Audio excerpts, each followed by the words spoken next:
안녕하세요. 저는 호텔에서 근무하고 있는 40대입니다. 요새 코로나로 여행을 다니지 못하니 호텔에 호캉스를 오는 사람들이 많습니다. 그런데 그중 갑질 고객들이 종종 있어요. 지난 휴가철에 있었던 일인데요. 어린아이를 동반한 한 가족이 투숙을 했는데 방에서 아이가 커피잔을 가지고 놀다가 깨지면서 아이 손이 살짝 베었거든요. 그런데 그 부모가 위험한 물건을 객실에 두고 경고도 없었다며 치료비와 보상을 요구하는 일이 있었어요. 저는 상식적으로 이해가 가지 않았지만 결국 보상을 해줘야 했습니다. 또 얼마 전에는 한 고객이 2시에 도착해서 2시 반에 체크인을 해드렸는데요. 체크인 처리가 왜 이리 느리냐고 본인의 아까운 시간을 어떻게 보상할 거냐면서 따지더라고요.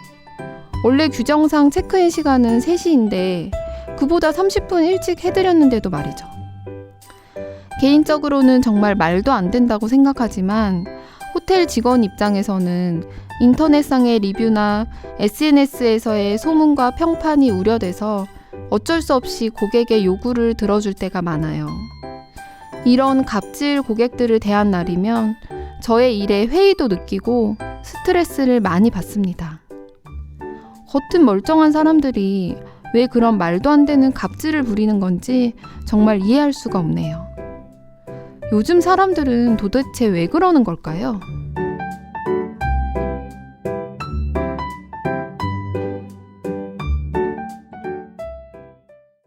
네, 사연 잘 들었습니다.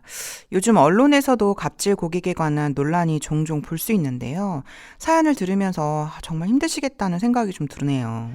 네, 감정 노동자라는 표현도 있잖아요. 사실 사람을 대하는 일이 가장 어려운 것 같아요. 네, 그럼 오늘도 사연과 관련하여서 박민정 강사님과 이야기를 나눠보는 시간을 가지겠습니다. 강사님?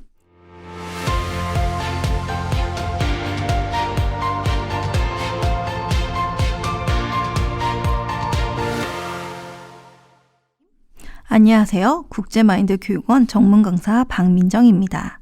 사연자분 사연처럼 요새 갑질 논란이 참 많죠. 택시, 배달업체, 대리기사, 콜센터, 서비스업에 종사하는 분들에게는 안타깝지만 정말 뉴스 기사에서도 종종 듣게 되죠. 왜 이런 갑질 논란이 계속해서 일어날까요? 이런 갑질 논란이 일어나는 이유가 사실 우리의 삶의 질이 높아지고 삶이 풍요로워져서라는 사실을 아시나요? 아, 그런가요? 생각해보지 못했는데 또 그렇게 되는군요. 저도요. 그 삶이 풍요로워진 것과 갑질이랑은 연결해서 생각해 본 적이 없는 것 같아요. 네, 맞아요. 다들 그렇게 생각하시는데 전혀 연관이 없어 보이지만 연관이 있습니다. 오늘은 그 부분에 대해 제가 좀 더 자세히 이야기를 나눠보려고 해요. 우리는 살면서 삶의 목표라던가 추구하는 것에 좋은 것을 사고 잘 살고 좋은 것을 누리는 것에 둘 때가 많죠. 그런데 그렇게 살다 보면 좋은 것에 길들여져 불편한 것을 이기지 못하게 되고 편안한 삶에 익숙해져서 약간의 불편함도 견디지 못하게 됩니다. 요즘 사람들은 모든 게 풍요로워서 음식을 맛 있다, 맛 없다 또는 내 스타일이다 아니다도 이렇게 구분을 짓죠.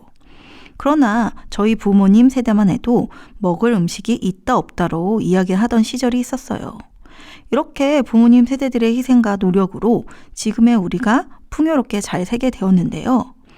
부모님 세대들은 이렇게 배고픔이라는 어려움이 해결되고 잘 먹고 잘 살기 위해 노력했고 그런 삶이 되면 행복할 거라 생각을 했을 겁니다.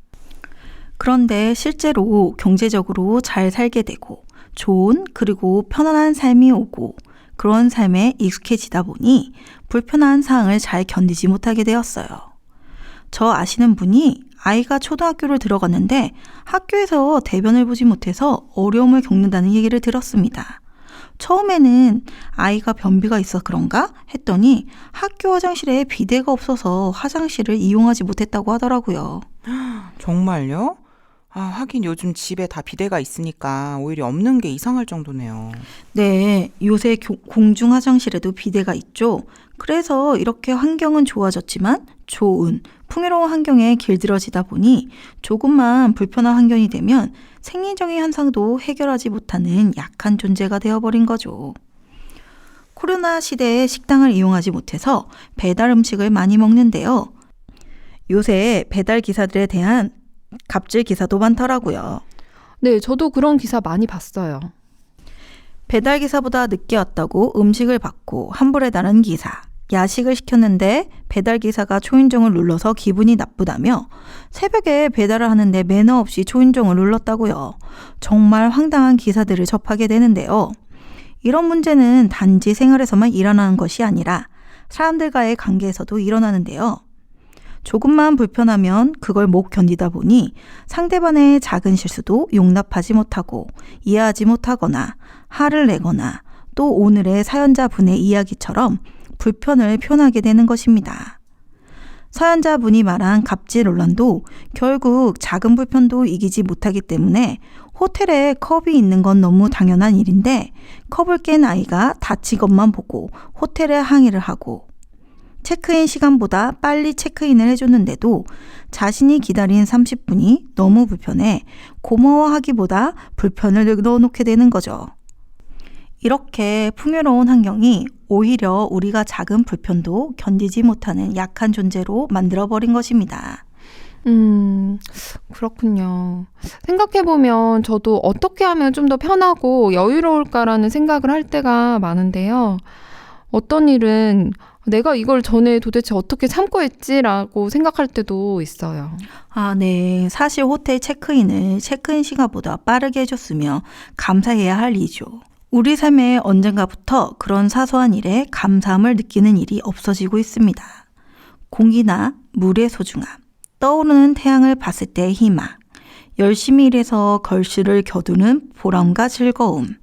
이처럼 사람들은 이런 사소하고 소소한 행복을 잃어버리고 대신 물질들을 따라가게 되어 더 좋은 옷, 좋은 집, 좋은 차를 원하게 되었습니다.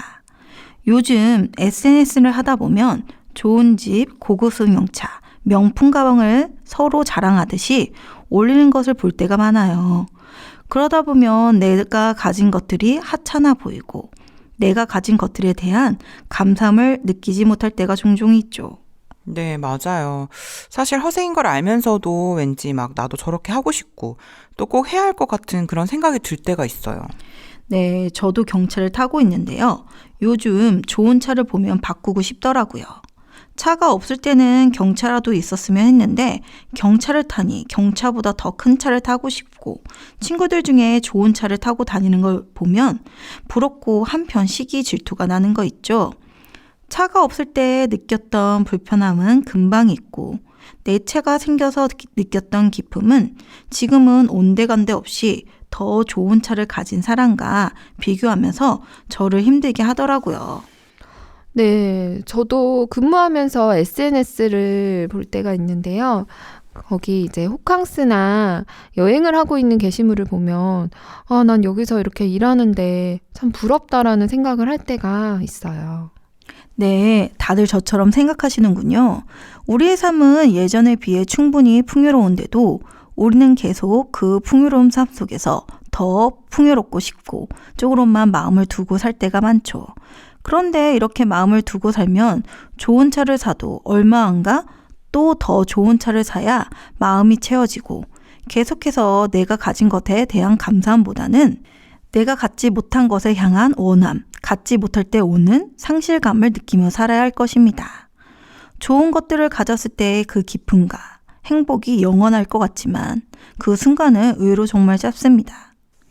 풍요롭게 원하는 걸 가졌을 때 더 행복할 줄 알았지만 원하는 걸 가졌을 때의 그 기쁨은 금방 사그라지고 또 다른 걸 원하게 됩니다. 우연히 TV 프로그램에서 대한민국 스타 강사 정승재 씨가 나오는 프로그램을 보게 되었는데요. 대학생 때부터 120원짜리에 4개 과외를 하고 그 이후로 수강생 850만 원이 되는 스타 강사가 돼서 생일날 100명을 초대해서 식사부터 클럽을 통째로 빌려 파티를 즐기는 삶을 살았다고 합니다. 100명이요? 그 정도 돈을 쓰려면 정말 쉬지 않고 일을 했나 봐요. 네, 그 이후에는 유명한 일타 강사가 되겠다는 목표를 정하고 계속 일만 하고 살면서 그 업계에서 성공했지만 그 생활을 하면서 악성 댓글이나 비방성 기사를 보면서 10년 동안 동료나 학부모 같은 인간관계를 다 끊고 살았다고 합니다. 정승재 강사는 성공했고 일타 강사라고 하지만 자신의 삶은 너무 허무하고 성공을 위해서 이렇게 노력했지만 지금은 일을 하면서도 왜 내가 매일 수학 문제를 풀어야 하나 회의감도 든다고 하더라고요. 누가 봐도 성공했고 수강생도 많아서 억대 연봉을 받는 강사가 됐지만 항상 외롭고 사람들의 시선 속에서 상처받고 자신은 하나도 행복하지 않다고 말을 하더라고요. 정말 일타 강사를 꿈꾸고 그 강사의 강의를 듣는 수강생들은 아마 그 사람이 행복하지 않다는 말을 믿기 어려울 거예요. 사람들은 자신들이 원하는 목표, 돈 이런 거 이루고 나면 너무 행복하게 살고 기쁠 거라고 생각합니다. 원하는 거 이뤘을 때 그 행복과 기쁨이 얼마나 가시던가요? 사실 그 당시에는 막 기쁜데 생각보다 그렇게 길게 가진 않더라고요. 네, 저도 갖고 싶었던 물건을 샀을 때 처음에는 굉장히 막 소중하게 다루다가 얼마 못 되면 좀 편하게 막 다루게 되더라고요. 네, 맞아요. 얼마 가지 못하죠? 물질로는 진정한 행복을 찾을 수 없습니다. 마음의 소망이 있다면 육체의 편안함과 원하는 물건을 가지고 화려하게 살 수 있을지 모르지만 마음의 진정한 행복을 찾기는 힘듭니다. 요즘 도심 생활에 지쳐 귀농생활, 제주도 한 달 살기 등 많이 들어보셨죠? 도심 속에 빨리빨리 사는 게 지친 현대인들이 몸과 마음이 병들어서 스스로 귀농해서 빨리빨리가 아닌 밥도 일구고 거기서 자라는 모습을 보면서 당장 먹을 순 없고 다소 시간이 걸리지만 거기서 여유를 찾을 수 있고 자급자족해서 살다 보니 도심에서 너무 편하게 살다가 귀농을 하면 불편해서 금방 다시 도심으로 올라갈 것 같지만 귀농 생활로 인해 마음의 여유가 생겼고 낭비가 없어졌다고 합니다. 백화점, 마트가 바로 있는 게 아니어서 살 수 없는 환경이 저절로 조성된 거죠. 그러다 보니 필요해서 산 게 아니라 필요 없는데도 보다 보니 욕심이 생겨서 산 게 많았다고 하더라고요. 네, 맞아요. 저도 그런 과소비를 좀 많이 하는 편인데. 네, 저도 그런 편이에요. 그런데 귀농하니 그런 욕심도 없어지고 본인이 하나하나 농사지어서 먹으니 음식이 풍족해서 버렸던 도심 생활과 달리 음식의 소중함을 알게 되어 절제하게 되었고 농사를 처음 하니 이웃의 도움 없어는 귀농해서 살 수가 없었다고 합니다. 그러니 저절로 이웃과 교류하게 되고 그러다 보니 친해지고 사람들과 마음도 전하게 되고 도심에서는 느끼지 못한 자연의 고마움과 느림의 미학에서 여유로움을 배우게 되었고 이웃이 생기니 마음도 따뜻해지더라고요. 그래서 귀농생활로 모든 게 너무 감사하고 소중한 걸 발견했다고 말하더라고요. 저도 귀농은 게을러서 못할 것 같고 제주도 한 달 살기는 해보고 싶네요. 제주도 여행 갔을 때 차도 없고 주변에 산과 바다가 있고 너무 조용하니 마음이 저절로 편해지고 여유로워지더라고요. 도심에 살다 보니 누가 빨리 하라고 강요한 것도 아닌데 빨리빨리 여유도 없이 조급하게 살더라고요. 그래서 정말 여기서 여유롭게 살고 싶고 자연과 같이 있는 게 정말 좋거라는 생각이 들었습니다. 혹시 도심을 떠나서 살고 싶다는 생각을 해보셨나요? 네. 저는 완전 시골이 꿈이에요. 유년 시절을 시골에서 커서 그런지 시골에 대한 로망 같은 게 있어요. 막 자전거 타면서 막 다니고 막 이런 거 있잖아요. 저도 전에는 자전거에 대한 로망이 있었는데요. 중국에서 편도 2시간을 자전거를 타고 난 후로는 그런 마음이 싹 사라졌어요. 2시간은 좀 심한 것 같은데요. 네. 정말 힘들더라고요. 맞아요. 그건 정말 힘들었을 겁니다. 제가 예전에 친구들에 따라 수련회를 간 적이 있는데요. 전 어떤 곳인지도 모르고 따라갔습니다.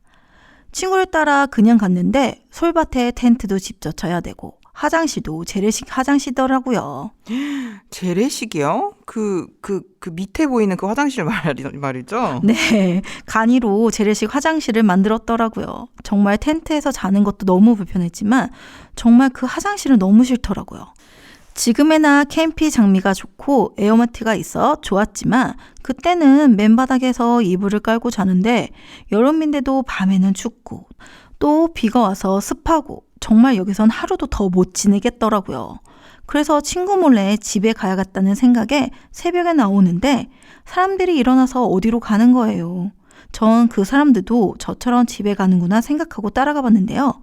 내가 수련해서 지내는 동안 먹었던 밥을 새벽에 일어나서 몇 분이 하시는 거예요. 정말 전 내가 처한 환경에 불편하다고 툴툴대고 불편만 했는데 이 어려운 환경 속에서 저희를 위해서 새벽부터 음식을 해주는 분들을 보고 정말 나는 내 생각만 했구나. 저분들은 남들을 위해 이렇게 잠도 못 자고 새벽부터 봉사하시는데 그 모습을 보니 제가 머무는 텐트, 재래식 화장실이 달리 보이는 거예요. 진짜 그랬겠어요. 네, 불편했던 것들만 보였던 곳에서 감사가 보이고 그러다 보니 솔밭이라는 자연이 보이고 그곳에서 지내는 시간이 너무 즐겁게 좋게 변하더라고요. 지금도 가끔 그때가 생각이 납니다. 솔밭에서 나는 향기도 다시 그립고 불편했지만 지금은 다시 해보고 싶은 추억이 되었네요. 그래서 요새 캠핑들 많이 가시나 봐요. 저도 꼭 한번 가보고 싶어요. 네, 캠핑 가면 좀 힘들지만 좋은 경험이 될 것 같아요. 이렇듯 우리는 너무 편한 거, 좋은 것에 길들어지다 보니 불편한 것을 이기지 못하고 약간의 불편함도 견디지 못해서 약한 존재가 되었는데요. 그래서 그 불편함을 해소하기 위해 더 좋은 것을 추구하게 되었고 그걸 갖기 위해 노력하다 보니 거기에서 오는 박탈감, 좌절을 느끼고 물질적인 것들로 채우다 보니 너무 당연하지만 정말 중요한 것들에 대한 감사함, 고마움을 잊어버리게 된 거죠. 그렇기 때문에 풍요로운 삶 속에서도 여유를 절제하고 어려움과 불편함을 겪어보면서 살다 보면 이렇게 바쁘게 돌아가는 세상 속에서도 허망한 것에 끌려다니지 않게 되고 각박하고 삭막하지 않게 마음의 소망을 품고 서로 아끼면서 따뜻한 마음을 나누는 진정한 행복을 누릴 수 있을 겁니다. 네, 이상으로 저희 강연은 여기까지입니다.